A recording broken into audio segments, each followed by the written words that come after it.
की क्लास में ये क्लास है आपका एनिमल किंगडम। इट्स मीन बोलते हैं जंतु जगत। भैया हमने 5 किंगडम क्लासिफिकेशन में सबसे पहला किंगडम पढ़ा मोनेरा, सेकंड पढ़ा प्रोटिस्टा, थर्ड पढ़ा फंजाई, फोर्थ पढ़ा प्लांटे और पांचवा अब चलने वाला है एनिमेलिया। ये एनिमेलिया जो किंगडम है ये बहुत ही वास्ट किंगडम है। अगर देखा जाए तो इसमें बहुत सारे फाइलम्स आ जाते हैं। ये इसके जो कहने का मतलब लेवल ऑफ ऑर्गेनाइजेशन, फिर उसके बाद जो इनका जो एक जीव जो होता है उनका डिफरेंट हैबिटेट, ये सारी चीज बहुत ही अलग है। यानी ये बहुत ही एडवांस लेवल का ऑर्गेनिज्म आ जाता है जब हम लोग एनिमल किंगडम पढ़ते हैं तो। क्योंकि जब हमने जो जितने भी जीव हैं इस दुनिया में, जैसे हमने सबसे फर्स्ट क्लास में पढ़ा था कि आर.एच. व्हिटेकर ने इस 5 किंगडम को दिया। इससे पहले भी बहुत सारे साइंटिस्ट आए थे, लिनियस आए थे, इन्होंने बहुत सारे दिया 2 किंगडम क्लासिफिकेशन को, बट वो सफिशिएंट नहीं था।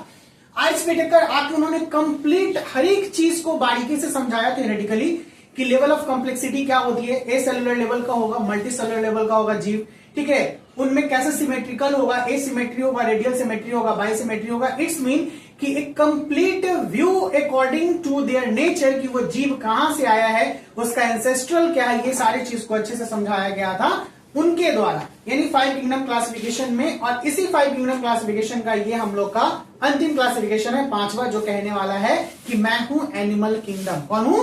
Animal kingdom. और एनिमल किंगडम के बारे में मैं थोड़ा आपको इंट्रोडक्शन दे दूं कि आखिर ये है क्या। तो आपको पहले से ही पता है कि ये एक मल्टी सेलुलर ऑर्गेनिज्म है। कैसा ऑर्गेनिज्म है? मल्टी सेलुलर और यूकार्योटिक, है ना। जबकि मोनेरा क्या था? प्रोकार्योटिक और एसेलुलर था ना। इसीलिए ये कॉम्प्लेक्सिटी ऑफ उनका सेलुलर नेचर, उनके ऑर्गेनिज्म जो जिस टाइप का ऑर्गेनिज्म है उस टाइप के अकॉर्डिंग टू देयर नेचर के अकॉर्डिंग यहाँ पे समझाया गया है अच्छे ढंग से। इसमें कहने का मतलब है कि मैं हूं एनिमल किंगडम। मैं क्या रखता हूं? मैं मल्टी सेलुलर हूं, और मल्टी सेलुलर होते हुए क्या हूं? यूकार्योटिक हूं। मैंने इसके बारे में आपको समझा रहा था कि मल्टी सेलुलर जिसमें मोर देन 1 सेल होगा ना, मोर देन 1 सेल का बना होगा। और मल्टी सेलुलर क्योंकि देखिए सेल से बनता है टिश्यू, टिश्यू से बनता है ऑर्गेन, ऑर्गेन से बनता है ऑर्गेन सिस्टम, और ऑर्गेन सिस्टम से बनता है ऑर्गेनिज्म। क्या बनता है? ऑर्गेनिज्म। आप ये कंप्लीट पैकेज इसमें देखिएगा। जो पहले प्लांट किंगडम में सबसे पहले अगर हम लोग बात करेंगे प्रोटिस्टेंस का या पोलिफेरंस का, तो वो सेलुलर लेवल का होगा। फिर धीरे धीरे सेलुलर ग्रेड से वो टिश्यू ग्रेड का बनेगा, फिर टिश्यू ग्रेड से ऑर्गेन ग्रेड का बनेगा, फिर ऑर्गेन ग्रेड से ऑर्गेन सिस्टम, और देन फिर ऑर्गेनिज्म कंप्लीटली। बांस कर रहा है क्या? नहीं ना। देखिए बहुत ही इजी सा कॉन्सेप्ट था, मैं भी और अच्छे से एक्सप्लेन करूंगा इसे, इसलिए घबराना नहीं है। पहले जो जैसे हमने अमीबा अगर मैं पढ़ूंगा अमीबा, तो अमीबा कैसा होता है? एसेलुलर होता है ना। फिर उसी के बाद जब सेल एग्रीगेट होते हैं तो वो बनाता है टिश्यू। कुछ ऑर्गेनिज्म टिश्यू ग्रेड के भी होते हैं। फिर जब टिश्यू साथ में मिलता है तो बनता है ऑर्गेन। जैसे डिफरेंट ऑर्गेन, हम लोग का अलग अलग ऑर्गेन है ना, आई ऑर्गेन है, हार्ट ऑर्गेन है, किडनी ऑर्गेन है, ये सब ऑर्गेन है। तो सबका एक काम हो गया पार्टिकुलरली अलग अलग। हार्ट का काम है पंप करना ब्लड को, किडनी का काम है एक्सक्रीट करना, यानी हमारे शरीर को प्यूरिफाई करता है, वो नाइट्रोजनस वेस्टेज को एलिमिनेट करता है। तो इसी तरीके से ये जीव जंतु भी थे, धीरे धीरे अपने कॉम्प्लेक्सिटी नेचर को, यानी अपने जटिलताओं को बढ़ाते चले गए, और उनका लेवल ऑफ ऑर्गेनाइजेशन डिफरेंट तरीके से बढ़ते चला गया। यानी पहले वो जो जीव जंतु थे केवल एक सेल से सभी काम को करते थे, लेकिन धीरे धीरे बढ़ते बढ़ते उनका जो बॉडी बना वो डिफरेंट काम। जैसे हम लोग अपने बॉडी में बात करें, सांस लेने का अंग हम लोग का अलग है, खाने का अंग अलग है, ठीक है। फिर उसके बाद जो ब्लड पंपिंग का अंग अलग है। तो ये अलग अलग अंग है, अंग को बोलते हैं ऑर्गेन। ये डिफरेंट ऑर्गेन अलग अलग कामों को करता है। यही ऑर्गेन जब ऑर्गेन सिस्टम बनता है तो वो हम लोग ऑर्गेन सिस्टम जो होता है वो ऑर्गेन सिस्टम करने का मतलब एक पार्टिकुलर काम को किया। आप फिजियोलॉजी में इस चीज को पढ़िएगा कि कैसे हमारा ऑर्गेन सिस्टम काम करता है, जिसमें सबसे पहले डाइजेस्टिव सिस्टम हम लोग का। डाइजेस्टिव सिस्टम माउथ से स्टार्ट होता है और एनस पे खत्म होता है। इसमें बहुत सारे ऑर्गेन मिल जाते हैं। उसी तरीके से अभी हम लोग यहाँ पे देखेंगे कि कैसे सेल से ऑर्गेन लेवल पर पहुंचा कोई भी जीव जंतु शुरुआत में, जब हम लोग फाइलम स्टार्ट करेंगे तब। अभी तो बस मैं इंट्रो दे रहा हूं आप लोगों को। एक इंट्रो में आप समझिएगा कि आखिर हमें पढ़ना क्या है इस एनिमल किंगडम में। एकदम इजी सा कॉन्सेप्ट है, एकदम आसान सा, कि हम लोग इसमें जानवरों के बारे में पढ़ेंगे, जो सबसे सिंपलर टाइप के ऑर्गेनाइजेशन से सबसे साधारण जानवर जो पहले मौजूद थे, यानी ए सेलुलर ऐसा ग्रेड का कि जिसमें केवल एक सेल का काम करता हो हम उसके बारे में भी पढ़ेंगे, और वैसा ग्रेड का कि जो पूरा बॉडी ऑर्गेनाइजेशन है उसका, उसके बारे में भी पढ़ेंगे। अब पॉइंट क्लियर है अच्छे से? देखिएगा, बोल रहा है कि मैं एनिमल किंगडम हूं, मैं मल्टी सेलुलर रहूंगा और यूकार्योटिक रहूंगा, यानी मेरे पास ट्रू न्यूक्लियस रहेगा। कैसा रहेगा? ट्रू न्यूक्लियस रहेगा, उसी को यूकार्योटिक बोलते हैं। मैं ऐसा जानवर रहूंगा। And is one of the kingdom amongst 5 kingdom, ये पांचों किंगडम में से एक किंगडम है। जो 5 किंगडम मैंने बात किया, जो किसके द्वारा दिया गया था? विटेकर के द्वारा। स्कीम ऑफ क्लासिफिकेशन में विटेकर ने 5 किंगडम दिया था ना, उसमें से एक किंगडम ये भी है। क्या है? एक किंगडम ही है। तो चलिए फिर से एक बार, मैंने अभी जस्ट आपको रिवीजन करवाया। पहला किंगडम क्या था? मोनेरा। क्या था? मोनेरा। दूसरा किंगडम प्रोटिस्टा। दूसरा किंगडम प्रोटिस्टा। तीसरा किंगडम फंजाई। चौथा किंगडम प्लांटेई। पांचवा किंगडम एनिमेलिया। तो ये एनिमेलिया चल रहा है। बोल रहा है कि classification is the animal kingdom is based on the different important characteristic. जो वर्गीकरण किया गया है एनिमल किंगडम का, वो अलग अलग इंपॉर्टेंट कैरेक्टरिस्टिक के आधार पर किया गया है, जिसमें कुछ फीचर है। सबसे पहले हैबिटेट। हैबिटेट का मतलब कि वो जानवर कहां पे है, कहां पे मौजूद है, कहां पे पाया जाता है। लेवल ऑफ ऑर्गेनाइजेशन, यानी उसके बॉडी का, उसके सेल का किस प्रकार का संगठन है, यानी कैसा बना हुआ है, वो एसेलुलर है या मल्टी सेलुलर है, ठीक है ना, या यूनिसेलुलर है, इस तरीके से। और सिमेट्री, कहिएगा कि सर ये क्या है? सिमेट्री पहली बार नाम सुन रहे हैं हम, है ना। तो सिमेट्री एक ऐसा टेक्निक होता है जिसमें कोई भी ऑर्गेनिज्म को हम लोग देखते हैं कि वे कट कितने हाफ्स में हो सकता है। अगर कोई कट एक हाफ्स में होगा, ठीक है ना, 1 में, और इक्वली 2 भाग में बढ़ जाएगा तो उसको बोलेंगे बाइलैटरल सिमेट्री। क्या बोलेंगे? बाइलैटरल।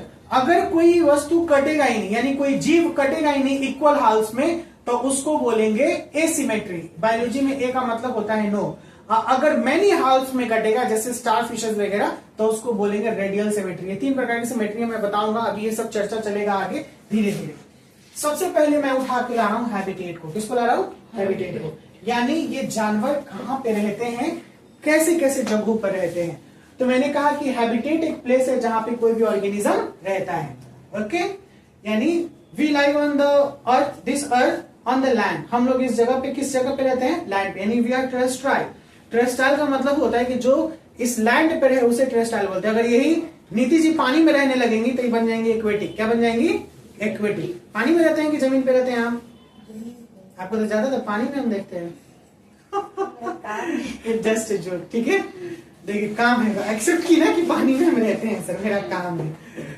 तो अगर जो जीव जहां पे भी रहे, अगर जमीन पे रहे तो उसको बोलेंगे टेरेस्ट्राइल, अगर पानी में रहे तो उसको बोलेंगे एक्वेटिक। कोई दिक्कत? एक्वेटिक का मतलब जलीय और टेरेस्ट्राइल का मतलब जो स्थानीय, जो स्थल पे रहता है ना, उसको हम लोग बोलते हैं। मैंने लिखा है इसे यहाँ पर, on the basis of habitat, आवास के आधार पे, रहने के आधार पे, animals are divided into aquatic and terrestrial. जानवरों को जो है वो 2 भागों में बांटा गया। एक एक्वेटिक का मतलब होता है जलीय, और टेरेस्ट्राइल का मतलब होता है स्थलीय। क्या हो जाता है? स्थलीय। स्थल का मतलब जो लैंड पे रहे, और जलीय का मतलब जो जल में है ना। बहुत सारे जीव जंतु, देखिए मछली, शार्क वगैरह जितने भी एम्फीबियन, सब पानी में रहता है। और हम लोग जैसे जानवर, हाथी, घोड़ा, ऊंट, बकरी, ये सब जमीन पे रहता है। Aquatic animal lives in water. Aquatic animal कहां पे रहता है? वाटर में रहता है। मैंने अभी जस्ट बोला एक्वेटिक वर्ड रिप्रेजेंट किस चीज को रिप्रेजेंट करेगा? वाटर को। जब भी एक्वेटिक आएगा ये जान जाइएगा कि वाटर से रिलेटेड है। तो एक्वेटिक एनिमल कहां पे रहेगा? पानी में रहेगा, वाटर में रहेगा। Types of aquatic animal. Aquatic animal 3 प्रकार के होते हैं। सबसे पहले जू प्लैंक्टन, याद कर लेना है। सबसे पहला जू प्लैंक्टन, दूसरा नेक्टन, तीसरा बेंथन। भैया ये पता है, ये हाई लेवल तक पूछता है आपको। ये जो सीन मैंने दिया आपको अभी 3, ये हाई लेवल तक पूछता है। आई डोंट थिंक सो कि पता नहीं एनसीईआरटी में ये पुट किया है नहीं, आप लोगों ने पढ़ के देखिएगा, शायद डाला होगा, लेकिन एक्सप्लेनेशन नहीं दिया। मैंने कंप्लीट यहाँ पे एक्सप्लेन करके आपको बता दिया है। पहला है जू प्लैंक्टन, नेक्टन और बेंथन। ओके, जब भी बायोलॉजी में जू वर्ड आएगा ये समझ जाइएगा कि एनिमल के लिए आया है। किसके लिए आया है? एनिमल के लिए। जू प्लैंक्टन एक ऐसा ऑर्गेनिज्म होता है, एक ऐसा जीव होता है, ठीक है ना, हमारे इस अर्थ पे जो पैसिवली फ्लोट करता है। पैसिवली का मतलब होता है पानी के करंट के थ्रू। जैसे पानी का करंट अगर इधर से जा रहा है ना, ऐसे ऐसे, तो ये भी इधर ही फ्लो करेगा, ठीक है। यानी अपना एनर्जी खर्च नहीं करता, ये नहीं कि अगेंस्ट द एनर्जी चलेगा। जैसे मछली होता है, मछली तो मछली पानी के विपरीत धारा में भी जाता है और पानी के धारा में भी जा सकता है, दोनों में जा सकता है। तो उसको बोलेंगे एक्टिव फ्लो करना। क्या करना?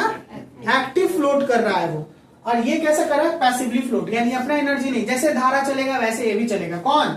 जू प्लैंकटन। ये वाटर में रहता है, इसमें आ जाएंगे प्रोटोजोअन्स और प्रोटिस्ट। क्या आ जाएंगे? प्रोटोजोअन्स और प्रोटिस्ट। ये दो ऑर्गेनिज्म, दो प्रकार के जीव यानी फाइलम से जो बिलोंग करता है। हमने मोनिगन के बाद प्रोटिस्टन पढ़ा था ना, प्रोटिस्टन अलग अलग। इसमें भी कुछ ऐसे हैं जो जानवरों की कैटेगरी में आते हैं, एनिमल प्लैनेट में या एनिमल किंगडम में चले आएंगे तो प्रोटिस्ट हो जाएंगे, प्रोटोजोअन्स हो जाएंगे। प्रोटोजोअन्स सबसे प्राचीन जानवर को बोलते हैं, जो छोटा छोटा था प्रोटोजोअन्स, जिसमें हमने अमीबा वगैरह ये सब पढ़ा था, वो प्रोटोजोअन्स आते हैं। नेक्स्ट है हमारा नेक्टन। अब भाई ये कहेंगे सर नेक्टन क्या होता है? तो नेक्टन पता है किसको बोलते हैं? वैसे जो फिश वगैरह, बोने फिश वगैरह शार्क जो अपने एनर्जी से पानी की धारा में चले, मैंने लिख दिया है नेक्टन्स आर एक्टिवली स्विमिंग। एक्टिवली का मतलब मैंने पैसिव बताया कि पानी की धारा में चल रहा है। एक्टिव का मतलब वो अपना एनर्जी खर्च करके पानी के अगेंस्ट भी चल सकता है, तो उसको बोलते हैं एक्टिवली। ठीक है ना, यानी वो तैर सकता है अपनी एनर्जी से। Organism in water able to move independently, आसानी से स्वतंत्र रूप से वो मूव करता है इधर उधर। ठीक है, एग्जाम्पल के तौर पे शार्क और बोनी फिशेस। देखिए शार्क कभी भी पानी की धारा में चलता है नहीं, वो किधर भी मूव सकता है, तो उसको एक्टिवली बोलते हैं। क्या बोलते हैं? एक्टिवली। जो अपने तरीके से चल सकता है, मूव कर सकता है, उसको एक्टिव बोलेंगे। जैसे हम एक्टिव है, ठीक है, और कोई एकदम लूल नियर सुतल है, उसको लुमड़ा के ले जा रहा है तो उसको पैसिव हो जाएगा। ठीक है, अगर कोई सुतल है, देह में तन को जान उसको लुमड़ाना पड़ रहा है तो वो पैसिवली कहलाता है। नेक्स्ट है आपका बेंथन। अब सर ये क्या होता है? तो बेंथन वैसे होते हैं जो पानी के तलहटी में रहते हैं। जो जमीन है ना, जैसे पानी का भी नीचे तल होता है ना, तो उसमें जो रहेंगे उसको हम लोग बोलेंगे बेंथन। ओके, देखिए मैंने लिख दिया lives at the bottom. Bottom का मतलब होता है एकदम तल में। बॉटम का मतलब क्या? सबसे नीचे, यानी पानी के सबसे नीचे रहेंगे। इट में भी सेडेंट्री और मोटाइल।